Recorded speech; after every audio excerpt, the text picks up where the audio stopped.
Hello everyone, today we'll study first chapter of class 10th legal studies जो है judiciary. अब जो judiciary है इसका इंट्रोडक्शन देखेंगे। ये गवर्नमेंट का ऑर्गन है, इसको गार्डियन ऑफ फंडामेंटल राइट्स कहा जाता है।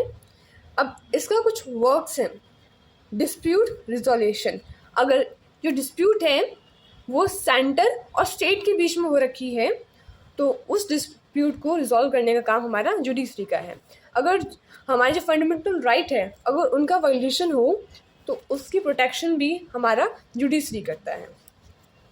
अब हम कोर्ट के बारे में देखेंगे। इंडिया में जो हमारे कोर्ट्स चलते आ रहे हैं उनकी हायरार्की क्या है। हमारे सबसे पहले नंबर पे आता है सुप्रीम कोर्ट, जिसको एपिक्स कोर्ट भी कहा जाता है। अब सबसे पहले ये जो कोर्ट था ये कब आया? 28 जैन 1950। इस डेट को हमारे सुप्रीम कोर्ट है वो एग्जिस्टेंस में आया। अब सुप्रीम कोर्ट ने किसको रिप्लेस किया था? Federal court of India and the judicial committee of the privy council. अब ये जो फेडरल कोर्ट ऑफ इंडिया है ये हमारे ब्रिटिशर्स ने बनाया था। अब उसको चेंज करके एक सुप्रीम कोर्ट बनाया गया। अब ये हमारे इंडियंस के द्वारा बनाया गया। अब जो सेकंड लेवल का जो हमारा कोर्ट है वो है हाई कोर्ट। ये बेसिकली स्टेट्स के लिए बना है। अब ये जो सुप्रीम कोर्ट है ये ऑल नेशन के लिए है, बट जो हाई कोर्ट है वो स्टेट्स के लिए है। अब कुछ ऐसा है ना कि कुछ स्टेट्स की जो हमारा हाई कोर्ट है वो एक साथ में है, वो मर्ज हैं।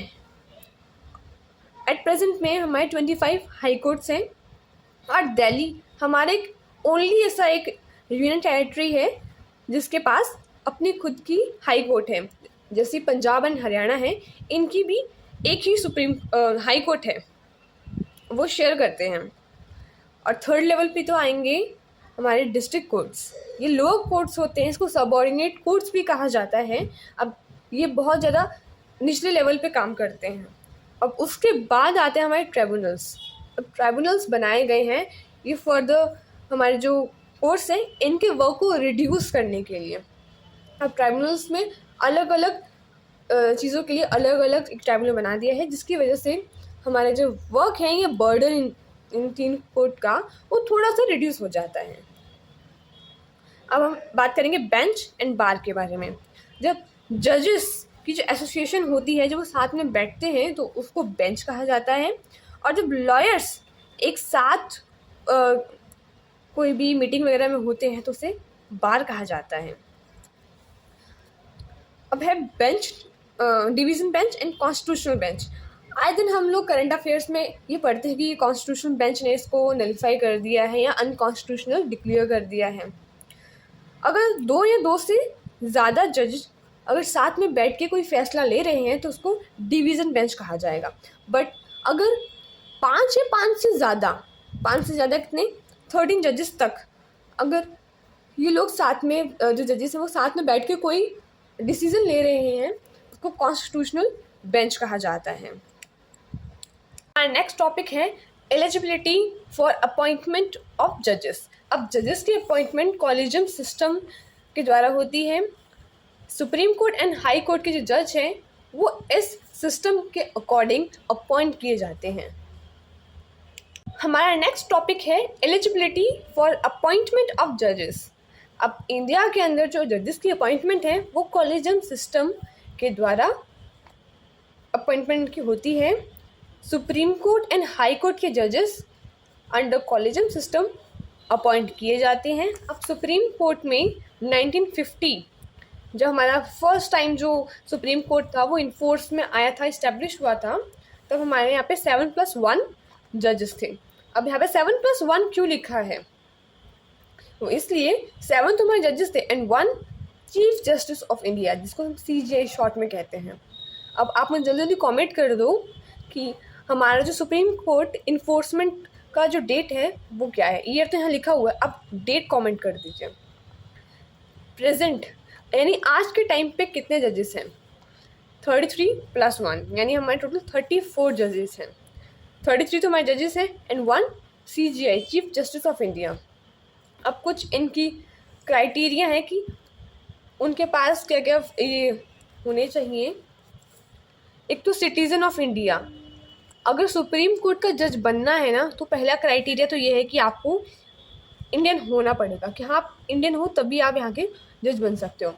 इसमें एक केस ये है कि अगर आप मान लो इंडिया के सिटीज़न हो, आप सुप्रीम कोर्ट के जज भी हो, बट आपने किसी फर्दर कंट्री जैसे अमेरिका में सिटीजनशिप ले ली, तब आपको सुप्रीम कोर्ट के जज से रिमूवल मिल जाएगा।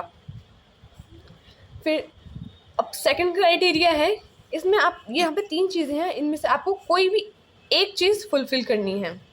पहला, आप 5 साल के लिए सुप्रीम हाई कोर्ट में जज होने चाहिए, और दूसरा ये है कि आपने 10 year as an advocate in high court practice किया हो, या फिर आप प्रेसिडेंट की नज़रों में एक इमिट जूरिस्ट हो, यानी कि अच्छे लॉ की नॉलेज रखने वाले पर्सन हैं। बट अभी तक इसके अकॉर्डिंग किसी भी सुप्रीम कोर्ट के जज की अपॉइंटमेंट नहीं हुई है। अब जो भी अपॉइंटमेंट हुई है वो इन 2 क्राइटेरिया के इनके ऊपर हुई है। अब हम बात करेंगे हाई कोर्ट के जजेस के बारे में। यहाँ पे सिटीजन ऑफ इंडिया होना मस्ट है। सेकंड, यहाँ पे 2 क्राइटेरिया हैं।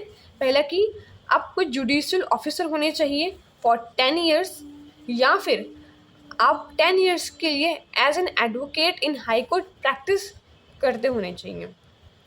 अब हम आते हैं डिस्ट्रिक्ट एंड सेशन जजेस पे। अब जो जज होता है डिस्ट्रिक्ट एंड सेशन वाले, वो होते तो सेम है, बट अगर वो जज कोई सिविल केस देख रहा होता है तो उसको डिस्ट्रिक्ट जज कहते हैं, या फिर अगर वो कोई क्रिमिनल केस देख रहा है तो उसको सेशन जज कहा जाता है।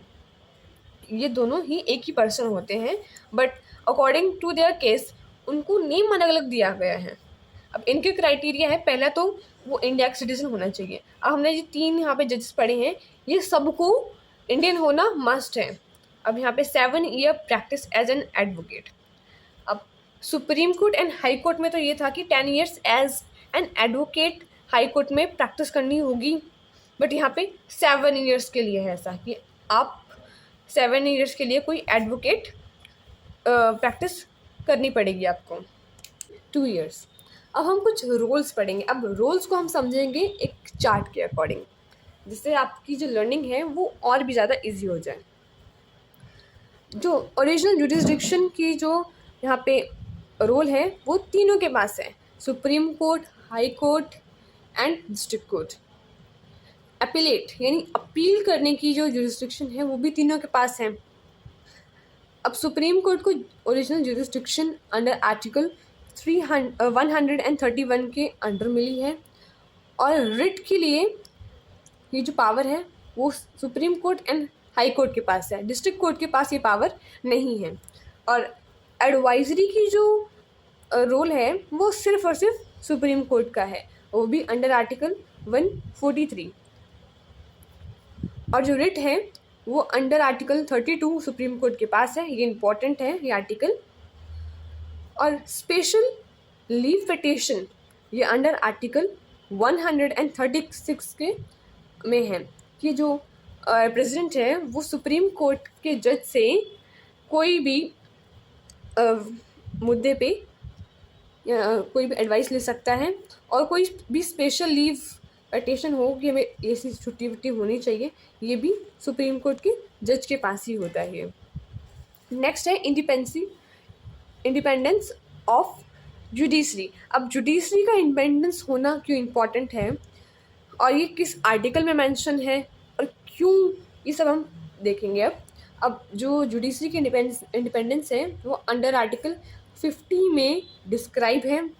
अब इनको सिक्योरिटी दी जाती है इनके टेन्योर की, सैलरी एंड अलाउंस की, कि अगर जब भी रिटायर भी हो जाते हैं तो उनको पैसे आते रहते हैं, इनकी जो हम कह सकते हैं पेंशन है, और इनकी सैलरी में कोई कट ऑफ नहीं हो सकता। जैसे मान लो कि अगर कोई मिनिस्टर है, उनके अकॉर्डिंग उन्होंने वर्क नहीं किया तो उनको ये डर नहीं होगा कि इनकी जो सैलरी है ये रिड्यूस कर दी जाएगी, और इनके टेन्योर भी फिक्स है, इनको टेन्योर से नहीं हटाया जाता अगर ये इनकैपेसिटी एंड प्रूवन मिसबिहेवियर के अंदर ना आए तो। अब हमने अपॉइंटमेंट तो पढ़ ली, अब हम देखेंगे रिमूवल।